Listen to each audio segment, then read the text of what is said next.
पैठणमध्ये 17 वर्षीय अमोल अहिरेची निर्घृण हत्या, सीसीटीव्ही फुटेज समोर आल्यानंतर खळबळ. पैठण प्रतिनिधी. पैठण शहरातील बयाळा चौक तहसील रोड परिसरात मंगळवारी रात्री 17 वर्षीय अमोल देवा अहिरे याची धारदार शस्त्राने वार करून निर्घृण हत्या करण्यात आल्याची धक्कादायक घटना घडली.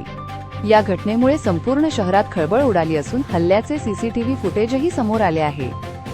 मिळालेल्या माहितीनुसार जुन्या वादातून काही युवकांनी अमोल अहिरे याच्यावर धारदार चाकूने हल्ला केला. हल्ल्यात त्याच्या छातीवर गंभीर वार करण्यात आले.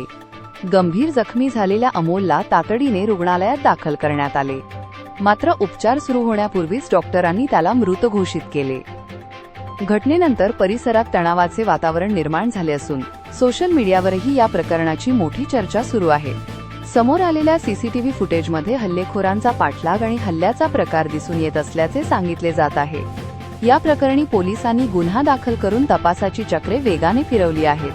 हल्ल्यामागील नेमके कारण, आरोपींची संख्या आणि त्यांची ओळख याबाबत तपास सुरू असून संबंधितांना लवकरच अटक करण्यात येईल असा विश्वास पोलीस प्रशासनाने व्यक्त केला आहे.